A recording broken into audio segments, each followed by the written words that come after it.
Hello दोस्तों, good morning all of you. कैसे हैं? उम्मीद है अच्छे होंगे। तो दोस्तों, फर्स्ट ऑफ ऑल आते ही सबसे पहले आपसे वार्तालाप करते हैं कि आप कैसे हैं, क्या कर रहे हैं, ताकि मुझे पता चले कि तो दोस्तों अब हम देखेंगे इस स्लाइड में जो तीसरा नंबर बचा हुआ था इसके बारे में हम देखते हैं। तीसरा नंबर जो रूल है उसी के अनुसार हम आगे बढ़ेंगे, ठीक है। और उसके बाद कुछ पर्यायवाची के बारे में हम चर्चा करेंगे, क्योंकि यह एक ही वीडियो में समाप्त हो गया, अब कुछ बचा नहीं है। अब बचा है आपका प्रैक्टिस सेट। तो इसके बाद जो वीडियो खत्म हो जाएगी तो अगले दिन आपका प्रैक्टिस सेट होगा। तो आप सबसे पहले इसको तैयार कर लीजिएगा, ठीक है। क्योंकि जब आप तैयार करेंगे, पूरा रूल्स आप समझे रहेंगे, पूरा रूल जो इस वीडियो हम बता रहे हैं ये पूरा रूल आप समझ लीजिएगा। और पूरा रूल समझने के बाद कुछ याद भी कर लीजिएगा आप पर्यायवाची। तो फिर आप जब आएंगे प्रैक्टिस सेट में तो बहुत आसान और बहुत अच्छा स्कोरिंग करेंगे, ठीक है। और हमें एग्जाम में स्कोरिंग ही करना है, क्योंकि जब स्कोरिंग किए रहेंगे तो हमारा प्लस पॉइंट रहेगा। तो जब भी कोई भी मेरिट बनेगा तो उसमें हमारा सिलेक्शन अवश्य हो जाएगा, ठीक है। तो दोस्तों, अगर चैनल पर नए हैं तो चैनल को सब्सक्राइब करें, लाइक करें, शेयर करें और बेल आइकन दबा दें, ताकि हर वीडियो की नोटिफिकेशन सबसे पहले आप तक पहुंचे और एक भी वीडियो मिस ना हो। मैं आपके लिए, हमारे सभी फैकल्टी मेंबर आपके लिए दिन प्रतिदिन मेहनत करके पीडीएफ बना रहे हैं, बोर्ड पर लिख रहे हैं और आपको पढ़ा रहे हैं। तो जरूर आप ये काम कर दीजिए, सब्सक्राइब कर दीजिए, लाइक कर दीजिए और शेयर कर दीजिए, ठीक है। चलिए तो अब हम आगे देखते हैं। इस स्लाइड में हम लोग देखेंगे जब किसी शब्द के बदले, यानी तीसरा नंबर जो रूल है इस रूल को हमें देखना है, ठीक है। तीसरा नंबर जो रूल है इस रूल को देखना है। जब किसी शब्द के बदले दूसरे शब्द का प्रयोग हो, यानी कोई शब्द दिया हो, उस शब्द के बदले, ठीक है, किसका? दूसरे शब्द का प्रयोग हो, दूसरे शब्द का प्रयोग हो और अर्थ का अनर्थ हो जाए। अर्थ का, अब देखिए यहाँ अर्थ क्या है और अनर्थ क्या है, उल्टा यानी विलोम है। तो और क्या, अर्थ का अनर्थ हो जाए, अर्थ का क्या हो जाए, अनर्थ हो जाए, वहां अपूर्ण पर्याय होता है। क्या होता है? अपूर्ण पर्याय होता है। इसको याद रख लेंगे। हमने 3 शब्द आपको नया दिया, ये तीनों शब्द आपके एग्जाम के लिए बहुत बेहतर है, क्योंकि जब एग्जाम का लेवल अब दिन प्रतिदिन उठा रहा है तो नए नए वर्ड को डाल रहा है, इसलिए हमें याद रखना इस वर्ड को। 3 वर्ड हमने आपको नया दिया, ठीक है। तो यहां ध्यान रखेंगे, यानी जब किसी शब्द के बदले दूसरे शब्द का प्रयोग हो और अर्थ का क्या हो जाए, अनर्थ हो जाए, अर्थ का अनर्थ हो जाए, ठीक है। तो वहां अपूर्ण पर्याय होता है। क्या होता है? अपूर्ण पर्याय होता है। आप तो बोल रहे हैं सर आप ऐसा पढ़ा रहे हैं कि मुझे एक ही लाइन में याद हो जा रहा है। जी हाँ, मैं आपको ऐसा ही पढ़ा रहा हूं ताकि आपको एक लाइन में पूरा अर्थ याद हो जाए और एक लाइन में आप उसे समझ जाए। बस यही आप उम्मीद रखिएगा कि हम एक लाइन में पढ़ा करके और सारा चीज आपको तैयार करा देंगे, ठीक है। रीजनिंग से लेकर के हिंदी तक। कंप्यूटर भी जल्द ही आने वाला है आपके सामने, और वो भी देखेंगे, फिर बोलेंगे सर कंप्यूटर भी तो बहुत बेहतर चल रहा है। जल्द ही आने वाला है, क्योंकि ऐसा ही हम तैयार करते हैं ताकि सामने जो भी हमारे स्टूडेंट बैठे हैं, जो भी हमारे दोस्त बैठे हैं, उनको बहुत आसान भाषा में समझ में आ जाए। क्योंकि समझाना ही मेरा परम कर्तव्य है, थ्योरी पढ़ाना ही नहीं, मुझे समझाना भी है, ठीक है। चलिए आगे अब देखते हैं। अब जैसे देख लीजिए अर्थ का अनर्थ कैसे होता है। कमर टूटना, क्या? कमर टूटना। अब कमर टूटना के जगह पर हमने लिख दिया कटिभंग होना। क्या होना? कटिभंग होना। तो कटिभंग होने का अर्थ क्या होता है? ये भी आपका वही होता है, क्योंकि पर्यायवाची है। किसका? कमर टूटने का पर्यायवाची आपका कटिभंग होना है। तो कमर टूटने के स्थान में प्रयोग किया गया कटिभंग होना, ठीक है। तो ये आपका कटिभंग हो गया कमर टूटने का अर्थ। तो यहां आप इससे समझ गए कि उसके शब्द के बदले दूसरे शब्द का प्रयोग हुआ तो अर्थ का अनर्थ हो गया। तो कमर टूटना की जगह कटिभंग होना आ गया, ठीक है ना। तो उम्मीद है आपको ये तीसरा रूल अब समझ में आ गया होगा, क्योंकि अब तीसरा रूल ही इंड है। तीसरे रूल के बाद कुछ भी नहीं है। अब मैं कुछ पर्यायवाची के बारे में सामान्य रूप से चर्चा करेंगे, क्योंकि यह पर्यायवाची आप बुक्स में भी मिल जाएगा। तो बुक्स में मिल जाएगा, इससे पहले हम चर्चा इसलिए कर रहे हैं कि आपके लिए आसान हो, और यहाँ वीडियो भी आपकी कंप्लीट हो जाएगी और आप इसे पढ़ भी लेंगे, ठीक है। और बुक्स में भी जाकर के आप देख लेंगे, बहुत सारा पर्यायवाची दिया होता है, वहां से भी आप रीड कर लीजिएगा। क्योंकि जब हम शब्द पढ़ाते हैं तो उस शब्द पर विशेष ध्यान दीजिए और नोट जरूर बनाइए, क्योंकि नोट जब बनाएंगे तो आपके लिए बहुत बेहतर होगा। एग्जाम से पहले आप आसानी से रिवाइज कर लेंगे, ठीक है ना। तो आइए एक आपको थोड़ा सा मोटिवेशन आपको दे देते हैं, क्योंकि बार बार बीच बीच में थोड़ा सा एंजॉय करते हुए पढ़ेंगे, हंसते मुस्कुराते खेलते कूदते हुए हम लोग पढ़ेंगे, ठीक है। इतना एंजॉय करके हम लोग पढ़ेंगे, ऐसे एंजॉय करके पढ़ेंगे जैसे मालूम ही ना हो कि हम पढ़ाई कर रहे हैं और हम पढ़ भी लें, ठीक है ना। ऐसे हम लोग पढ़ाई करेंगे तो क्या सफलता पाएगा क्या सफलता पाएगा जो रहता निर्भर गैरों पर, क्या सफलता पाएगा जो रहता निर्भर गैरों पर। मंजिल तो उसके कदमों में है, मंजिल तो उसके कदमों में है, मंजिल तो उसके कदमों में है जो चलता अपने पैरों पर, जो चलता अपने पैरों पर। अर्थात आप अपने पैर पर खड़े होइए, खुद स्ट्रगल कीजिए, तैयारी कीजिए सभी सब्जेक्ट का, और हमारे चैनल पर बने रहिए। आपको कहीं और जाने की आवश्यकता नहीं पड़ेगा, सारा मटेरियल यहीं मिलेगा। ठीक है, चलिए अब हम चलते हैं, देखते हैं इसके जो परिवाची हैं, अलग अलग परिवाची को हम लोग पढ़ लेते हैं। सबसे पहला आपका क्या है, अनुपम।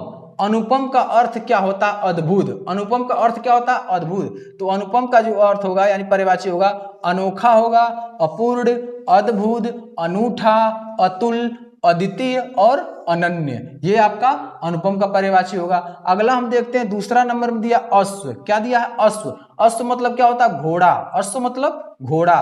तो घोड़ा का जो परिवाची होगा क्या होगा, वाजी, हय, घोटक, सैंधव, तुरंग, रविपुत्र, घोड़ा। यानी हम घोड़े को इतने नाम से पुकारते हैं, हम चाहें तो इतने नाम से उसे पुकार करके बुला सकते हैं। ठीक है ना, उसे बुला सकते हैं, ये सब बुलाने का नाम ही है, उसी का नाम है, घोड़े का ही। ठीक है, अब अगला आ गया तीसरा नंबर में असुर।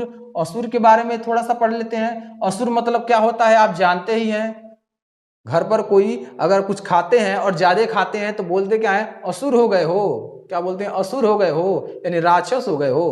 तो राक्षस है, क्या है, राक्षस है। ठीक है ना, तो राक्षस शब्द के बारे में हम थोड़ा पढ़ लेते हैं। तो असुर मतलब क्या होता है, राक्षस। तो दानव भी होता है उसका अर्थ, ये भी ध्यान रखिएगा, दनुज भी होता है अर्थ, और निशाचर भी होता है। राक्षस, रजनीचर, निश्चर, दीवारी, ये क्या है आपका असुर का पर्यायवाची। याद कर लीजिएगा, बहुत आसान है। 4 नंबर प्रश्न पर हम चलते हैं। अग्नि। अग्नि का क्या होता है, अग्नि मतलब क्या होता है, अग्नि मतलब क्या होता है, सभी लोग जानते हैं, आग जलाना। कोई ऐसा नहीं है जो आग जलाना ना जानता हो, क्योंकि घर पर बाहर कहीं भी आग लगा सकते हैं, और आग लगाने तो सबको आता है। कोई ऐसा बचा है जो आग न लगा पाए, सब लोग आग लगाना जानते हैं। तो चलिए इसी को हंसते मुस्कुराते हुए पढ़ते हैं। अग्नि का होता है आग। अग्नि का आग क्या होता है, आग होता है, पावक, अनल, हुतासन, ज्वाला, धूमकेतु, कृषाणु और दहन। दहन मतलब होलिका दहन, यानी होली जब जलता है तो बहुत सारे लकड़ी इकट्ठा किए रहते हैं और उसे दहन कर दिया जाता है। तो दहन का भी आप इंपॉर्टेंट रोल समझिए। दहन किसका होता है, आग का होता है। उम्मीद है ये भी समझ में आ गया होगा। 5वां नंबर हम चलते हैं, जो आपके लिए सबसे इंपॉर्टेंट है, क्योंकि जब आप कहीं जाते हैं तो क्या कहलाते हैं, जब आप रिलेशन में जाते हैं तब क्या कहलाते हैं, उसी शब्द पर हम चर्चा करेंगे। क्या बोल रहे हैं कि सर आप ऐसे ऐसे वर्ड को भी पढ़ा दे रहे हैं। जी हाँ, आपको ऐसे ऐसे सभी वर्ड को पढ़ाएंगे और एक भी वर्ड छूटेगा नहीं। चलिए, अतिथि का होता क्या है, पाहुन। क्या होता है, पाहुन, मेहमान, आगंतुक, पाहुना, अभ्यागत। जब आप किसी के वहां जाते हैं तो अतिथि बन करके जाते हैं, और वह आपको अन्य अन्य नामों से सुशोभित कर सकता है। ठीक है, चलिए अब 6ठा नंबर को पढ़ते हैं, अचल। 6ठा नंबर जो दिया है आपका अचल। अचल मतलब क्या होता है, पर्वत। क्या होता है, पर्वत। जाएंगे क्या, फतह करने के लिए, जाएंगे फतह करने के लिए, जाइए, उठिए और रन अप कर लीजिए और दौड़कर पर्वत पर उस चोटी को छू करके आइए, अपने भारत देश का झंडा लहरा करके आइए। ठीक है, चलिए तो हम लोग पढ़ेंगे क्या, अचल। अचल मतलब क्या होता है, शैल, नग, गिरि, महीधर, पर्वत, स्थिर, दृढ़, भूधर, मेरु और तुंग होता है। ठीक है ना, अचल क्या होता है, शैल, नग, गिरि, महीधर, पर्वत, स्थिर, दृढ़, भूधर, मेरु और तुंग। अब हम लोग पढ़ेंगे 7 नंबर। वाह मजा आ गया, 7 नंबर, इतना शानदार शब्द, इंटरटेनमेंट के साथ पढ़ेंगे हम लोग। बहुत अच्छा शब्द आ गया है। अब आप सोच लीजिए कौन सा शब्द है, आप मन में वह इच्छा प्रकट करते हैं, वही शब्द मैं लेकर के आया हूं। बहुत सुनहरा शब्द है, मन को अग्रेसिव कर देता है, वह ऐसा शब्द है, मन में बहुत सारी संवेदनाएं होती हैं, वह शब्द है अप्सरा। क्या है, अप्सरा। अप्सरा का अर्थ ही होता है, क्या होता है, सुरबाला। क्या होता है, सुरबाला या सुर सुंदरी। अप्सरा का अर्थ होता है सुरबाला या सुर सुंदरी। ठीक है ना, तो चलिए परी के ही बारे में हम लोग बात कर रहे हैं। चलिए आगे दिया है, अप्सरा का अर्थ होता है सुरबाला, देवांगना, दिव्यांगना और सुर सुंदरी, देवबाला। ये आपका बहुत सुनहरा शब्द है, इसे बहुत आसान शब्दों में आप याद कर लीजिएगा।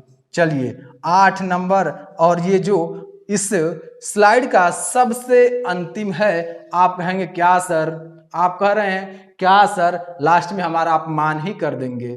जी हाँ, जब आपका सम्मान होगा तभी तो अपमान होगा।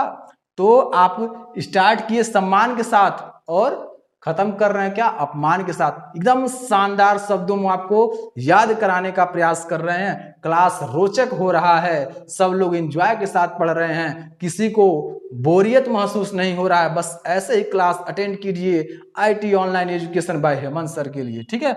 चलिए आइए और आगे हम अपमान के बारे में पढ़ते हैं। अब लास्ट में अपमान हो रहा है, अब अपमान होता है तो अपमान के लिए क्या क्या शब्द उपयोग किए जाते हैं इसके बारे में हम पढ़ते हैं, ठीक है। अपमान के लिए क्या क्या शब्द प्रयोग किए जाते हैं, आइए इसके बारे में पढ़ते हैं। तो अपमान का क्या होता है, अवमान। अवमान क्या होता है, अपमान का। अनादर, बेइज्जती, अरे यार घोर बेइज्जती हो गया, अब इससे ज्यादा क्या होगा, इतना बेइज्जती तुमने मेरा कर दिया, ठीक है। आगे देखते हैं उपेक्षा, अगला है निरादर और तिरस्कार, ठीक है। ये आपके हैं क्या, अपमान के शब्द। उम्मीद है आपको ये पूरा वीडियो समझ में आ गया होगा। अगर वीडियो ना समझ में आया हो तो कमेंट बॉक्स में लिखें, मैं आपका उत्तर जरूर दूंगा।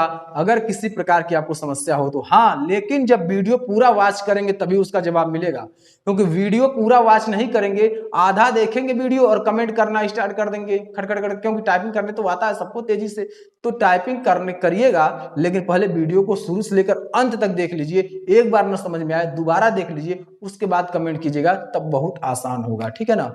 तो आज के लिए इतना ही। आपको अपने लक्ष्य की प्राप्ति जरूर होगी। हमारे चैनल पर बने रहिए। IT online education by Hemant sir, बहुत से फैकल्टी मेंबर आपके लिए मेहनत कर रहे हैं और फ्री एजुकेशन दे रहे हैं, कोई उसका फीस नहीं लिया जा रहा है, ठीक है। तो आपके लिए कुछ शब्द हम बयां कर रहे हैं। जल को बर्फ में बदलना वक्त लगता है, जल को बर्फ में बदलने में वक्त लगता है, सूरज को निकलने में वक्त लगता है, सूरज को निकलने में वक्त लगता है। किस्मत को हम बदल नहीं सकते, किस्मत को हम बदल नहीं सकते, लेकिन अपने हौसलों से किस्मत बदलने में वक्त लगता है, लेकिन अपने हौसलों से किस्मत बदलने में वक्त लगता है। तो चलिए हम मिलते हैं अब नेक्स्ट वीडियो में। आप हमारे चैनल को सब्सक्राइब कर दीजिए, जरूर सब्सक्राइब कर दीजिए, शेयर कर दीजिए, लाइक कर दीजिए और बेल आइकन दबा दीजिए, ताकि हर वीडियो की नोटिफिकेशन सबसे पहले आप तक पहुंचे। चलिए अब विजय होगी, विजय होगी, विजय होगी। जय हिंद, जय भारत।